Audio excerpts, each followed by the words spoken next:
नमस्कार। सत्यम शिवम सुंदरम जीके में आपका हार्दिक स्वागत है, अभिनंदन है।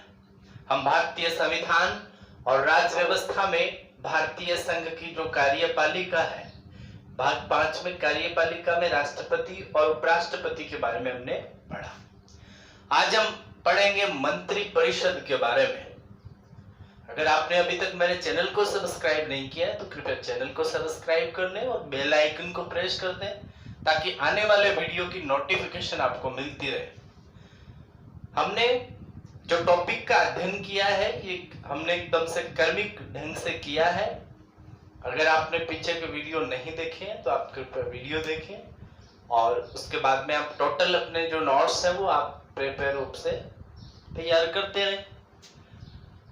मंत्री परिषद के बारे में पढ़ेंगे, थोड़ा सा हम जिक्र करें तो पहले भाग में हमने आर्टिकल 1 से 4, दूसरे भाग में 5 से 11 और तीसरे में हमने 13 से 12 से लेकर के और 35 तक पढ़ा। चौथे भाग में 36 से 51 और चौथे का क भाग मूल कर्तव्य का पढ़ के हम आर्टिकल 52 से हमने जो भाग शुरू किया था 5वां। इसमें हमने आर्टिकल 52 से लेकर के और 62 तक हमने राष्ट्रपति, 63 से लेकर के हमने 70 तक उपराष्ट्रपति, फिर 71, 72 में क्षमादान शक्तियों तक हमने चर्चा कर ली थी। आपको ये पता है कि उसके बाद में हम आर्टिकल 73 के बारे में थोड़ी सी चर्चा कर लेते हैं और चर्चा हमने कर भी ली थी। इसमें हमने आपको बताया था कि आर्टिकल 73 में संघ कार्यपालिका शक्ति का विस्तार लिखा हुआ है। आर्टिकल 73 में इतना पढ़ना, संघ की कार्यपालिका शक्ति का विस्तार। कंटिन्यू फिर उसके बाद में अगले आर्टिकल जो है मैं पहले भी बता चुका हूं कि इसमें हम आर्टिकल 74 के बारे में पढ़ेंगे जिसका नाम है मंत्री परिषद। मंत्री परिषद, मंत्री परिषद क्या है तो सबसे पहले हम बात करेंगे, इसका उल्लेख आर्टिकल 74 में है और आर्टिकल 74 में लिखा हुआ है कि राष्ट्रपति की सहायता के लिए एक मंत्री परिषद का गठन है वो किया जाएगा। अब मंत्री परिषद जो है इसमें राष्ट्रपति की सहायता के लिए, राष्ट्रपति की, ठीक है, कार्यों संबंधी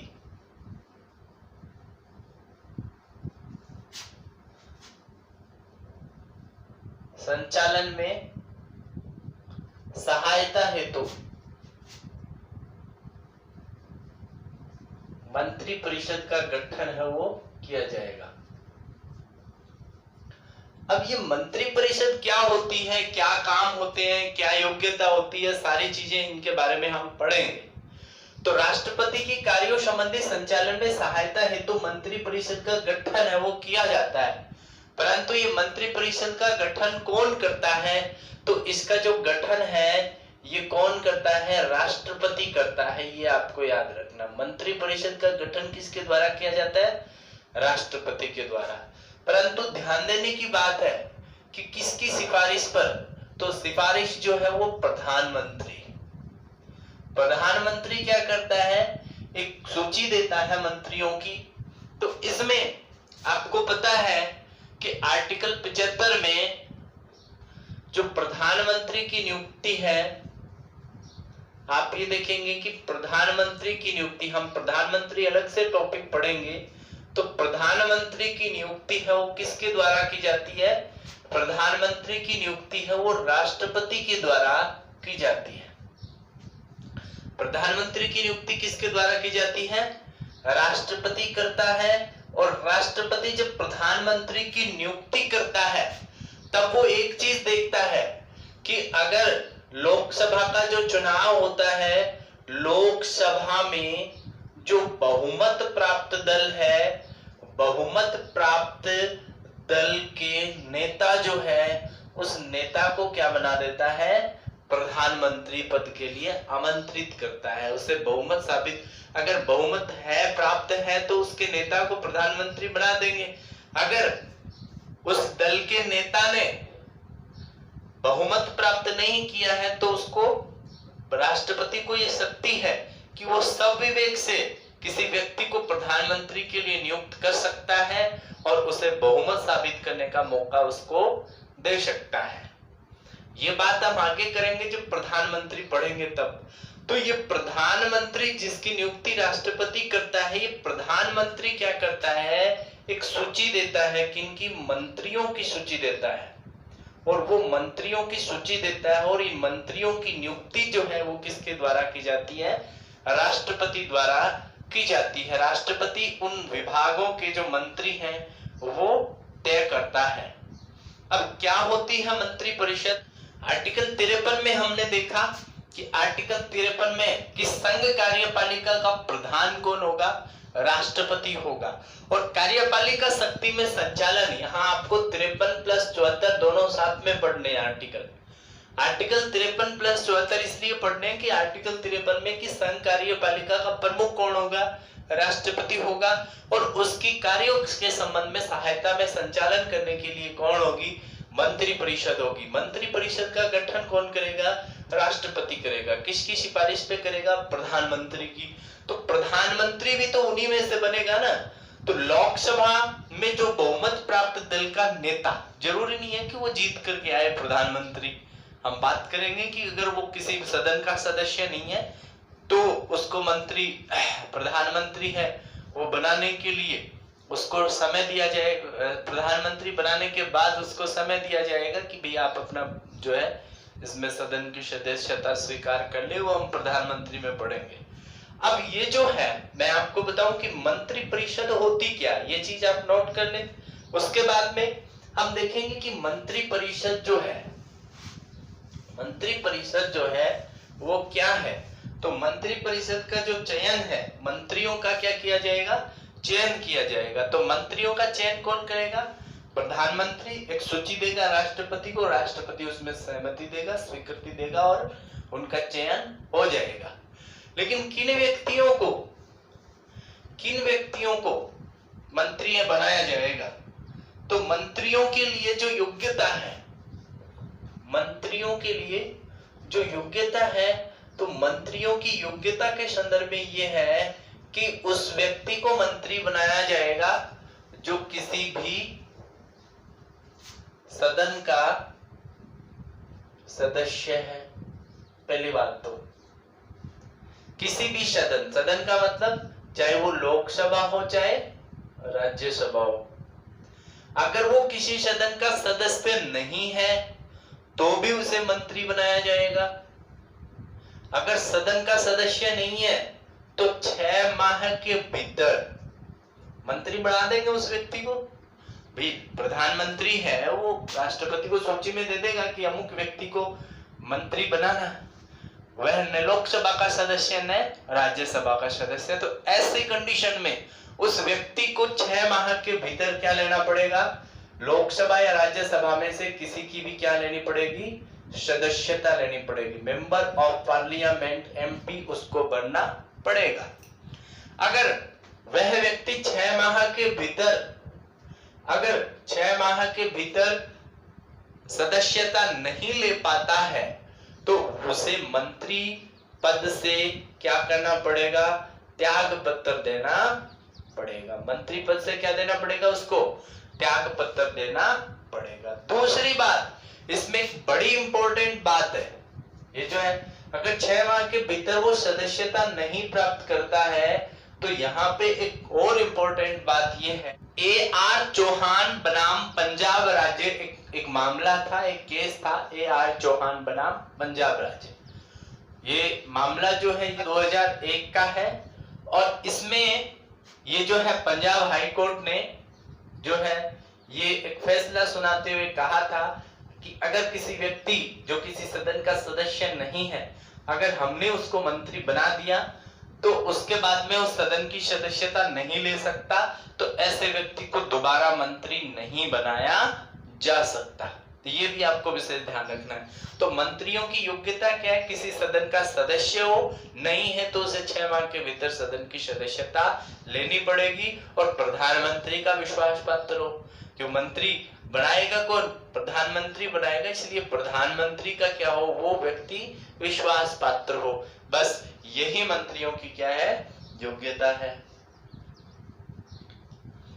ठीक है, तो ये 6 माह के भीतर उसे क्या बनना पड़ेगा, सदस्य बनना पड़ेगा। प्रधानमंत्री भी बन सकता है और वो मंत्री भी बन सकता है, गृह मंत्री, किसी भी मंत्रालय का प्रभार। ये जो है ये अनुच्छेद 75(5) जो है उसमें इसका उल्लेख है। ये हम बात करेंगे जब प्रधानमंत्री के पढ़ेंगे उसमें भी।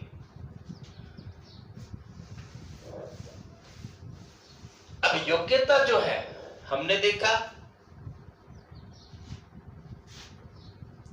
आर्टिकल 74, हमने देखा कि गठन है, गठन किसके द्वारा किया जाता है, राष्ट्रपति के द्वारा किया जाता है।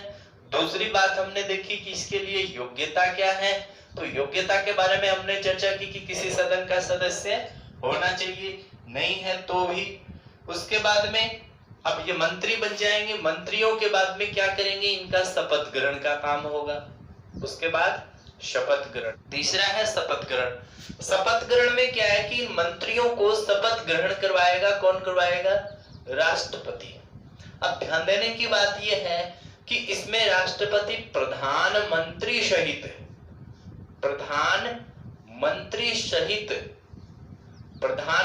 सहित क्या करेगा, इन व्यक्तियों को शपथ दिलाएगा। शपथ जो है वो अनुसूची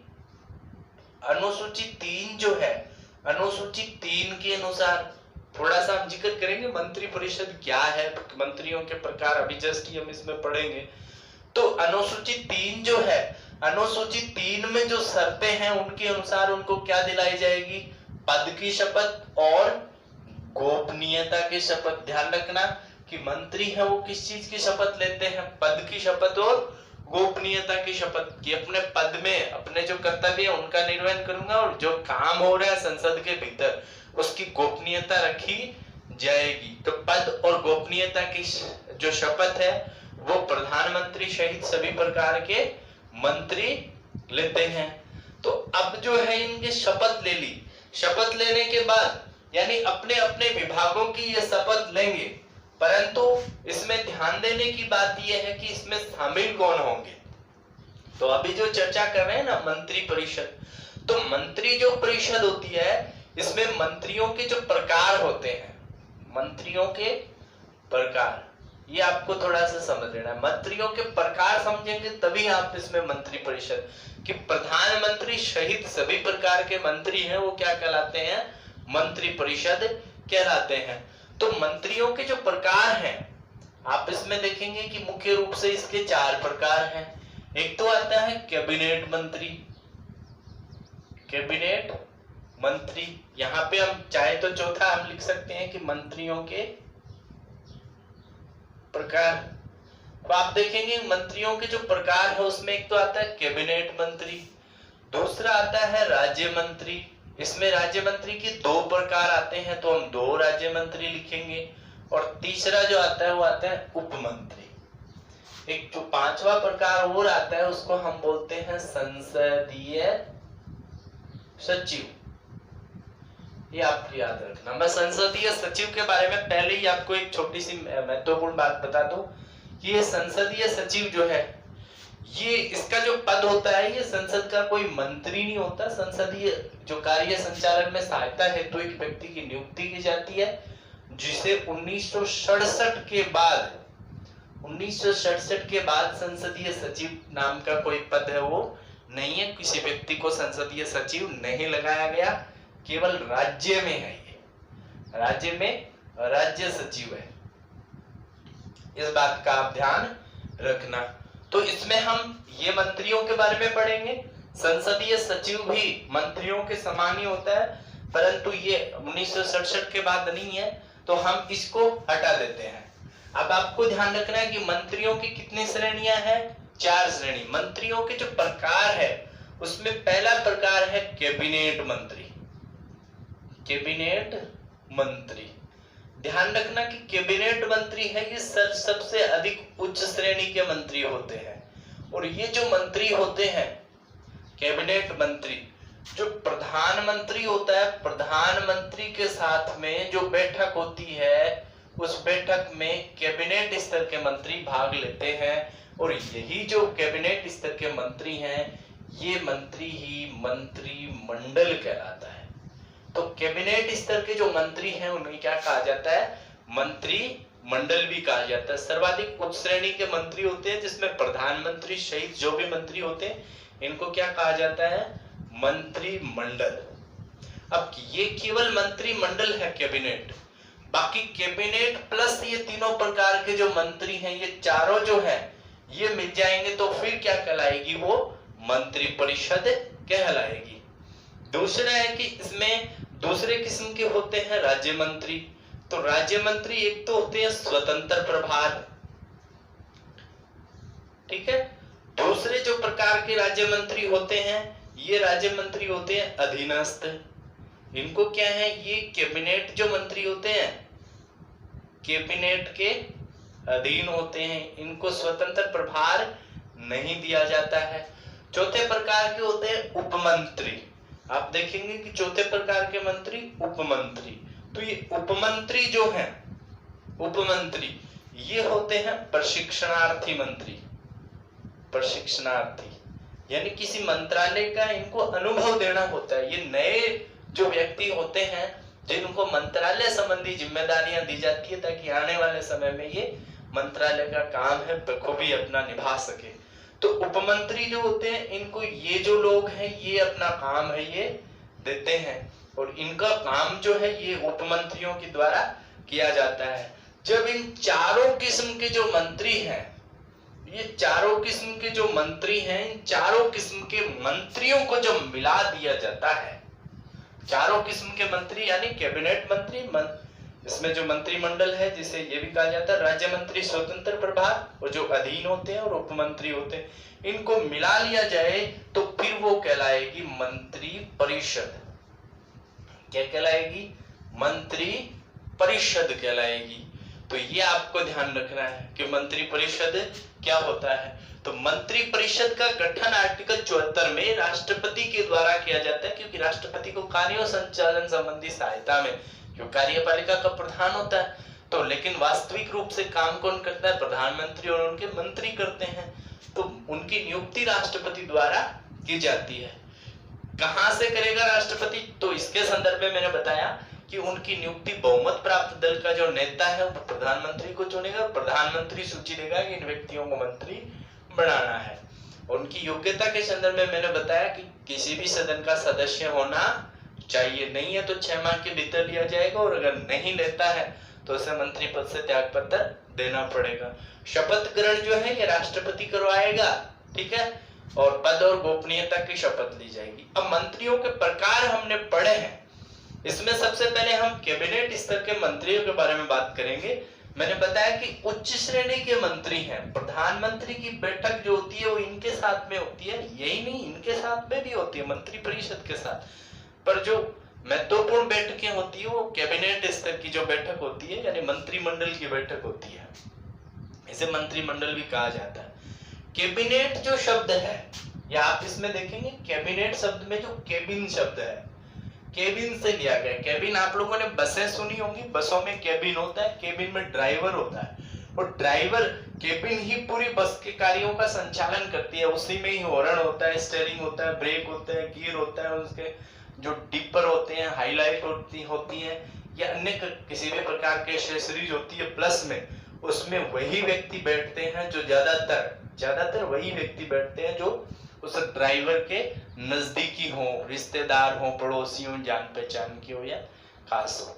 तो इसमें भी वही व्यक्ति होते हैं कैबिनेट स्तर में, यानी प्रधानमंत्री के जो ज्यादा करीब होते हैं यानी ज्यादा अनुभव वाले व्यक्ति होते हैं, उन्हीं व्यक्तियों को, अपने विश्वास पात्र होते हैं उन्हीं व्यक्तियों को कैबिनेट स्तर के मंत्री हैं वो बनाया जाता है। ये आपको समझ में आ गया, कैबिनेट में केबिन शब्द से बना है। अब ये कैबिनेट जो शब्द है, ये कैबिनेट शब्द मूल संविधान में नहीं था, मूल संविधान में नहीं था। आपको ये पता होना चाहिए कि ये जो कैबिनेट जो शब्द है ये 44वें संविधान संशोधन अधिनियम 1978 के द्वारा आर्टिकल 300, आपको पता है जो आपातकाल जो लागू होता है 352 के तहत, उसमें ये कैबिनेट शब्द जोड़ा गया। क्योंकि आपको पता है एक जो आपातकाल लागू होता है, तो आपातकाल लागू होने से पहले राष्ट्रपति को कैबिनेट के जो मंत्री होते हैं उनको लिखित में उनको कुछ देना पड़ता है, उनकी सिफारिश होती है, उसके बाद में आपातकाल के बारे में देखा जाता है। तो ये जो है कैबिनेट शब्द, ये मूल संविधान में नहीं था। 44वें संविधान संशोधन अधिनियम 1978 के द्वारा आर्टिकल 352 यानी आपातकाल के दौरान ये जो है उसके लिए इसका जो प्रयोग है ये किया गया था राष्ट्रपति के संदर्भ में। तो ये भी आपको ध्यान रखना है कैबिनेट। अब कैबिनेट जो है, थोड़ा सा हम कैबिनेट के बारे में ही बात करें, या तो आगे करें या अभी करें। कैबिनेट में यानी कैबिनेट जो होता है उसमें एक प्रकार का कैबिनेट होता है जिसे बोलते हैं किचन कैबिनेट, और एक प्रकार का कैबिनेट होता है जिसको बोलते हैं सुपर कैबिनेट। एक होता है किचन कैबिनेट, एक होता है सुपर कैबिनेट। सुपर कैबिनेट जैसे कि आपको पता है इसमें सुपर पावर वाले जो मंत्री हैं वो होते हैं, यानी प्रधानमंत्री के बहुत ज्यादा नजदीक जो मंत्री होते हैं, जिनके साथ में रह करके और उच्च स्तर के निर्णय लिए जा सकते हो, ऐसे जो मंत्रियों का जो स्तर होता है उसको बोला जाता है सुपर कैबिनेट। इसके अलावा किचन कैबिनेट क्या होता है? किचन कैबिनेट क्या होता है? किचन में आपको पता है जो बर्तन होते हैं, चमचे वगैरह जो भी होते हैं, ठीक है। तो इसी प्रकार से इसमें जरूरी है, इसमें जो चमचे स्तर के जो होते हैं, खास तौर से अगर हम ऐसे शब्दों का इस्तेमाल नहीं करना चाहिए, परंतु समझाने के लिहाज से कि प्रधानमंत्री और उसके जो सगे संबंधी या घर परिवार का सदस्य या मित्र, ऐसे व्यक्ति ये इस किचन कैबिनेट में शामिल होते हैं। जरूरी नहीं कि संसद का सदस्य है या वो मंत्री है। ऐसे व्यक्ति जो प्रधानमंत्री को किसी निजी निर्णय की आवश्यकता होती है, तो ऐसे व्यक्तियों को तत्काल प्रभाव से इन व्यक्तियों से मंत्रणा करके प्रधानमंत्री निर्णय ले सकता है। तो ऐसा स्तर का जो है वो कैबिनेट है, वो किचन कैबिनेट कहलाता है। ये संवैधानिक नहीं है, गैर संवैधानिक है, इसकी कोई इंपॉर्टेंस ही नहीं है, परंतु देखा जाए तो काफी इंपॉर्टेंस भी ये किचन कैबिनेट है ये रखता है, ठीक है। तो ये मैंने आपको बताया कैबिनेट मंत्री। कैबिनेट मंत्री क्या होते हैं? मंत्री मंडल कहलाता है कैबिनेट में, यानी मूल संविधान में नहीं था। कैबिनेट का अर्थ क्या होता है, फिर इस कैबिनेट में किचन कैबिनेट क्या होता है और सुपर कैबिनेट क्या होता है। राज्य मंत्री स्वतंत्र प्रभार, ये अपने विभागों के स्वतंत्र होते हैं, निर्णय लेने में सक्षम होते हैं, कार्यभार खुद संभालते हैं।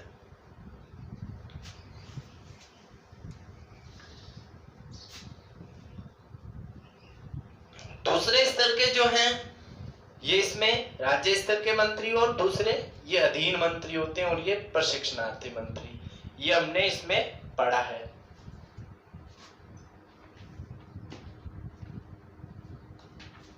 उसके बाद में मंत्रियों के प्रकार हमने पढ़े। अब हम पढ़ते हैं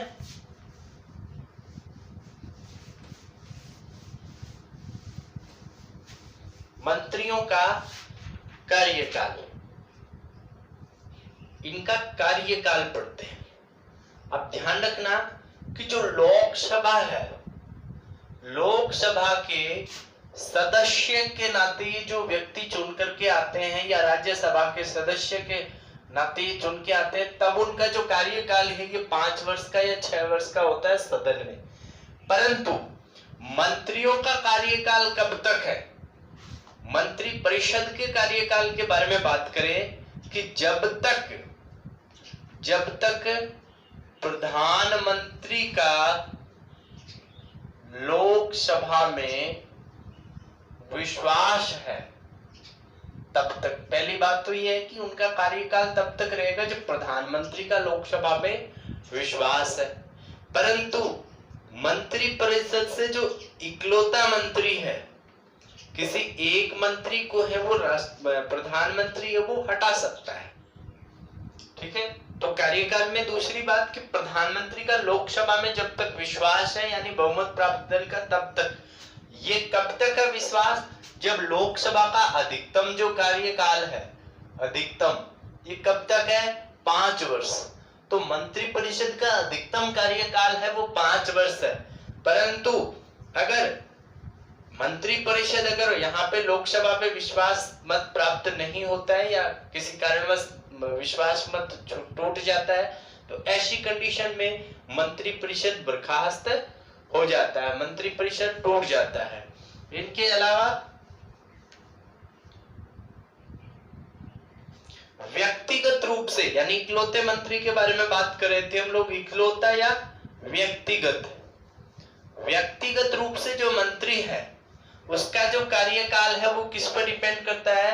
वो डिपेंड करता है प्रधानमंत्री के प्रसाद पर्यंत वो अपना पद ग्रहण करता है। प्रसाद पर्यंत का मतलब कि प्रधानमंत्री का जब तक उस व्यक्ति के प्रति विश्वास है तब तक। अगर प्रधानमंत्री चाहे तो किसी मंत्री को समय से पूर्व हटा करके और उसकी जगह पर दूसरे व्यक्ति को मंत्री बनाया जा सकता है। इसमें हम पढ़ेंगे कि जब मंत्री स्तर की जो बैठक होती है, अगर मंत्रियों की बैठक होती है तो मंत्रियों को सामूहिक उत्तरदायित्व का पालन करवाना पड़ता है, सबको सर्वसम्मति से निर्णय देना पड़ता है। अगर किसी मंत्री को किसी मत के संदर्भ में मतभेद हो जाता है तो उसे अपने पद से त्याग पत्र दे देना पड़ता है, उसे अपने पद से हटना पड़ता है। क्योंकि सभी व्यक्ति सर्वसम्मति से, प्रधानमंत्री किसी चीज को पारित करवाता है और वह व्यक्ति अगर उसमें किसी प्रकार से बाधा उत्पन्न करता है या असहमति जताता है, इसका मतलब प्रधानमंत्री का उस व्यक्ति के प्रति विश्वास नहीं रहा। तो ये है, आपको ये ध्यान रखना है कार्यकाल के संदर्भ में।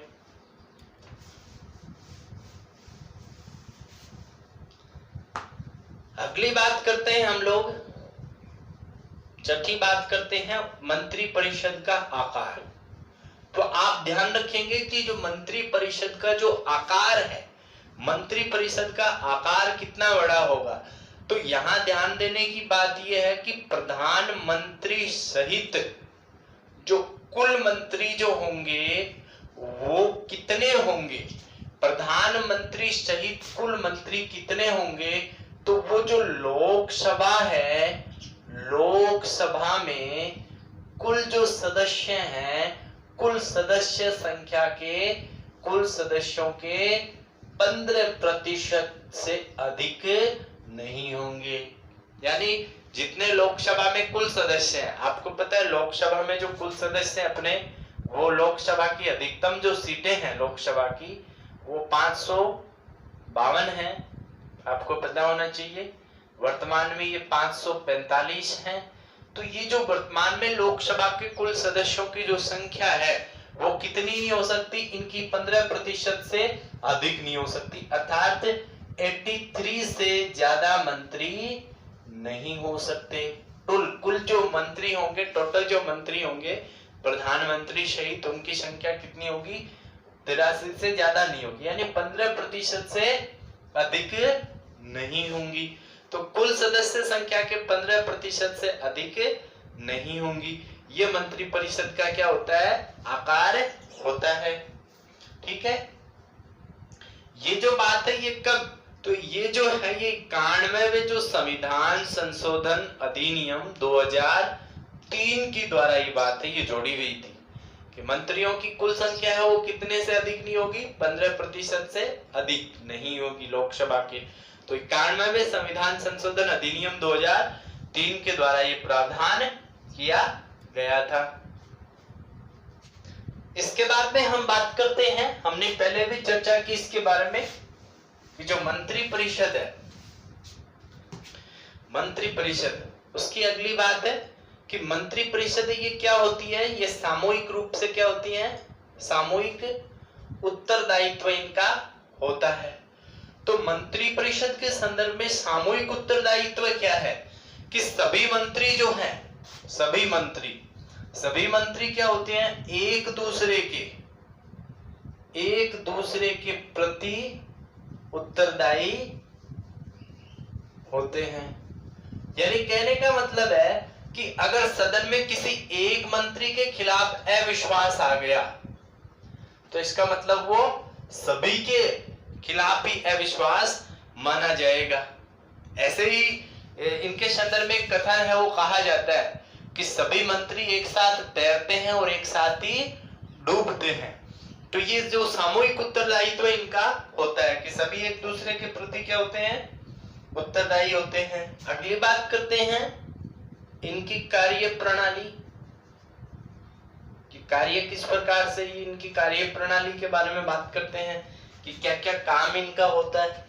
तो मंत्रियों का जो कार्य है, मंत्रियों का कार्य है, जैसे कि मैंने आपको बताया कि मंत्री परिषद का कार्य क्या है, प्रधानमंत्री सहित जो मंत्री होंगे वो क्या करेंगे कि सरकार के कार्यों संबंधी संचालन में सहायता करने में क्या करेंगे, राष्ट्रपति की सहायता करेंगे। तो ये उनका क्या होता है, काम होता है। इसमें भी ध्यान देने की बात यह है कि ये कैसे काम करेंगे।